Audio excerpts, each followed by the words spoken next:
Werner ने उपसहसंयोजक यौगिकों के बारे में सबसे पहले एक सिद्धांत दिया था जिसे वर्नर सिद्धांत कहा जाता है। और वर्नर को उपसहसंयोजक यानी कि कोऑर्डिनेशन केमिस्ट्री का पिता कहा जाता है, कि फादर ऑफ कोऑर्डिनेशन केमिस्ट्री कौन है? वर्नर। तो वर्नर ने क्या बात बताई थी कि वर्नर ने कॉम्प्लेक्स कंपाउंड संकुल यौगिकों को समझाने के लिए दो प्रकार की संयोजकताएं बताई। एक संयोजकता को कहा कि प्राथमिक संयोजकता यानी कि प्राइमरी वैलेंसी, और दूसरी प्रकार की संयोजकता को कहा द्वितीयक संयोजकता यानी कि सेकेंडरी वैलेंसी। तो प्राइमरी वैलेंसी के बारे में वर्नर ने बताया कि प्राथमिक संयोजकता सदैव ऋणायनों द्वारा पूर्ण होती है। प्राथमिक संयोजकता है वो किससे पूर्ण होगी? सदैव ऋणायन से पूर्ण होगी। जबकि द्वितीयक संयोजकता हो सकता है कि धनायन से पूर्ण हो सकता है कि ऋणायन से पूर्ण हो, या फिर हो सकता है कि उदासीन लिगेंड हो। तो धनायन, ऋणायन या उदासीन कोई भी द्वितीयक संयोजकता को पूर्ण कर सकता है। प्राथमिक संयोजकता होती है वो आयनिक प्रकार की होती है। प्राथमिक संयोजकता होती है वो कैसी होती है? आयनिक प्रकार की होती है। आयनिक का मतलब आयनित हो सकने से है, यानी कि इसका आयनन है वो संभव है। जैसे मान लो कोई भी कंपाउंड ले लें, जैसे CO Cl3 NH3 की 6, ये मान लो कोई कंपाउंड ले लिया, तो CO की जो समन्वय संख्या होती है वो 6 होती है। मान लो कि सेकेंडरी वैलेंसी का काम है वो केवल अमोनिया कर रही है, तो क्लोरीन है वो बाहर बैठे हैं। तो यहाँ पर जब भी इसका वियोजन होगा, जल में डाल दिया जाए तो इसका वियोजन होगा तो क्या होगा? CONH3 की 6 + 3 Cl माइनस है। तो यानी कि जो बाहर है वो ही केवल है। तो प्राथमिक संयोजकता है वो आयनिक प्रकार की है। यहाँ पर ये ऋणायनों द्वारा पूर्ण होने वाली यही संयोजकता है जिसे अपने को क्या कहा है? प्राथमिक संयोजकता है। वो आयनिक प्रकार की होती है। अब देखो यहाँ पर ये NH3 है, यहाँ पर उदासीन है, न्यूट्रल है, और ये संख्या में 6 है, तो ये क्या होगी? Secondary valency. सेकेंडरी वैलेंसी इसकी 6 है और प्राइमरी वैलेंसी है वो कितनी है? 3 है। अब सेकेंडरी वैलेंसी को दर्शाने का तरीका होता है कि एक गहरी रेखा बनाई जाती है। सेकेंडरी वैलेंसी है वो गहरी रेखा से दर्शाई जाती है, इस प्रकार से गहरी रेखा, बिल्कुल गहरी रेखा। जबकि प्राथमिक है उसको बिंदुवत रेखा से दर्शाया जाता है। प्राथमिक संयोजकता है जो ऋणायनों द्वारा पूर्ण होने वाली है उसको डॉटेड लाइन से दर्शाया जाता है, जबकि सेकेंडरी वैलेंसी को गहरी रेखा से दर्शाया जाता है। जैसे मान लो कि ये CONH3 6 Cl3 है, ये कोई कंपाउंड है, इसको दर्शाने का तरीका क्या होगा? CO बीच में होगा, चारों तरफ अमोनिया है वो इससे उपसहसंयोजक बंध द्वारा जुड़ा हुआ है। तो ये अमोनिया को गहरी रेखा से दर्शाने का वर्नर ने बताया कि ये जो प्राथमिक संयोजकता है ये गहरी रेखा से, डार्क लाइन से दिखाई जा रही है, गहरी रेखा से। और जो प्राथमिक संयोजकता है, जो क्लोरीन है वो प्राथमिक संयोजकता से है, तो वो कौन सी लाइन से दर्शाई जाएगी? वो बिंदुवत रेखा से दर्शाई जाएगी। क्लोरीन कितने हैं? 3 हैं। एक ये रहा, एक ये रहा, एक ये रहा, कहीं भी बना दो, 3 बनाने हैं क्लोरीन। तो ये क्या हो जाएगी? ये इसका डायग्राम हो जाएगा वर्नर के अनुसार, यानी कि प्राथमिक संयोजकता को डॉटेड लाइन से, द्वितीयक संयोजकता को गहरी लाइन से दर्शाया जाता है। यहां पर देखो क्लोरीन बाहर 3 है, तो ये कितने मोल AgNO3 के साथ क्रिया करेगा? AgNO3 होता है ना, AgNO3 Cl के साथ क्रिया करे AgCl बना लेता है।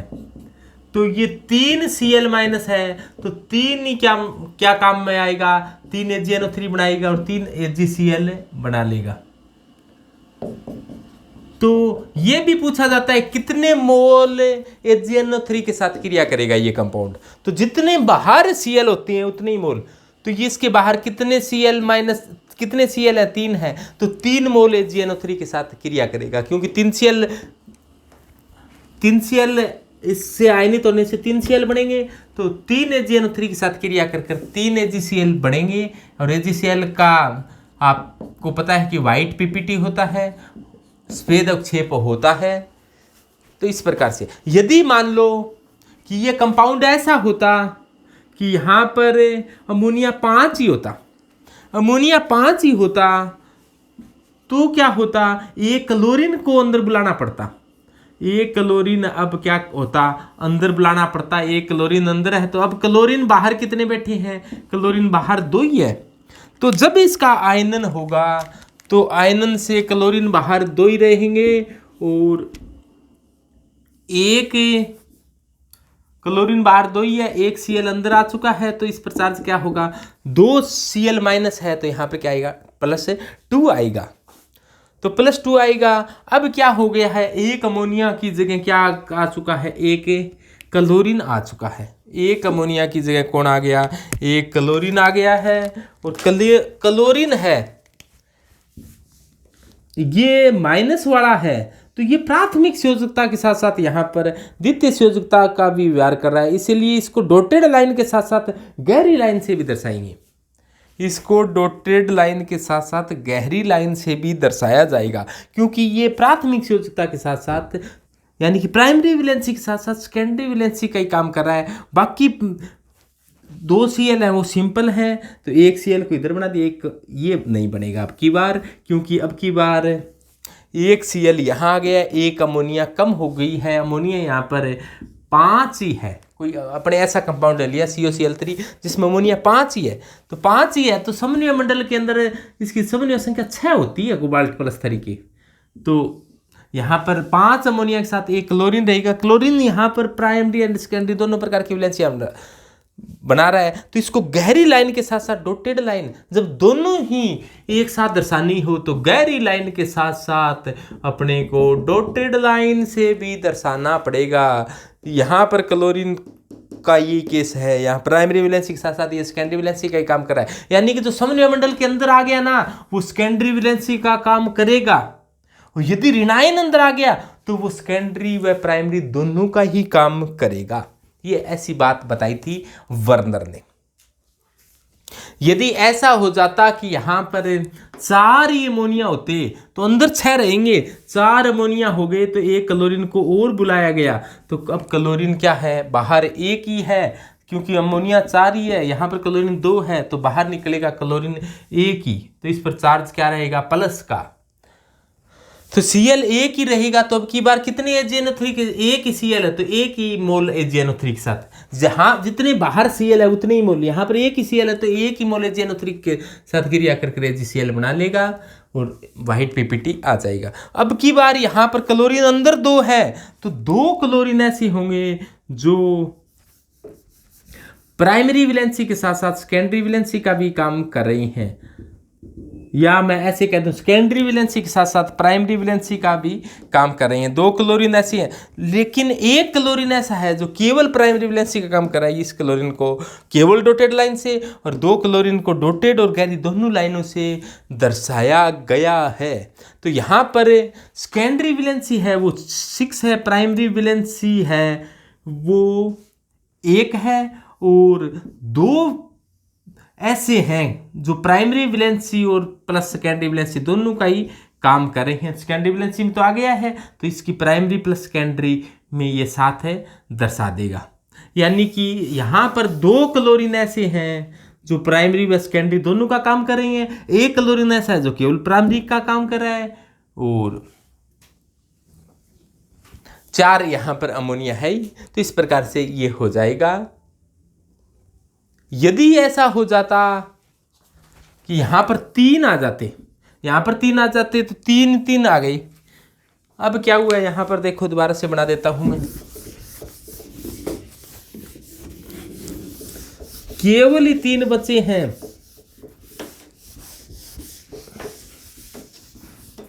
तो यहां पर क्या हुआ है कि CO के साथ अमोनिया आ गए हैं 3, और क्लोरीन भी 3 अंदर है, बाहर कोई है ही नहीं, बाहर कोई है ही नहीं। तो यहाँ पर हुआ क्या है, बाहर नहीं है, तो इस पर ये उदासीन हो गया है। यहाँ पर कोबाल्ट बीच में बैठ गया है, और Cl Cl Cl, ammonia ammonia और अमोनिया। यहाँ पर 3 क्लोरीन ऐसी हैं, देखो 3 क्लोरीन ऐसी हैं जो सेकेंडरी वैलेंसी का भी काम कर रही हैं और प्राइमरी वैलेंसी का भी काम कर रही हैं। और कोई भी क्लोरीन ऐसा नहीं है, बाहर कोई नहीं है, तो ये AgNO3 के साथ कोई अवक्षेप नहीं देगा। AgNO3 के साथ AgNO3 के साथ कोई भी रिएक्शन नहीं होगी। AgNO3 है वो इसके साथ कोई भी रिएक्शन करने से मना कर देगा, कोई रिएक्शन यहाँ पर संपन्न नहीं हो पाएगी। तो द्वितीय संयोजकता के आधार पर जो सेकेंडरी वैलेंसी है उसके आधार पर जो कंपाउंड है उसकी जियोमेट्री यानी कि ज्यामिति का निर्धारण होता है, और जैसे मान लो और हाइब्रिडाइजेशन का भी निर्धारण हो जाता है। जैसे मान लो सेकेंडरी वैलेंसी है, सेकेंडरी वैलेंसी यानी कि द्वितीय संयोजकता है, उसका मान 2 है तो हाइब्रिडाइजेशन होगा sp, यदि मान 3 है तो हाइब्रिडाइजेशन होगा sp2,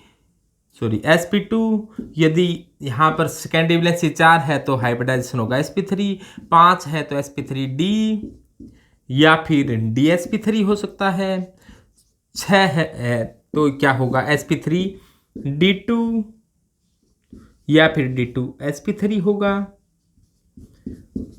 7 है तो sp3d3 या फिर d3sp3 भी हो सकता है, 4 है तो sp3 या फिर dsp2 भी हो सकता है।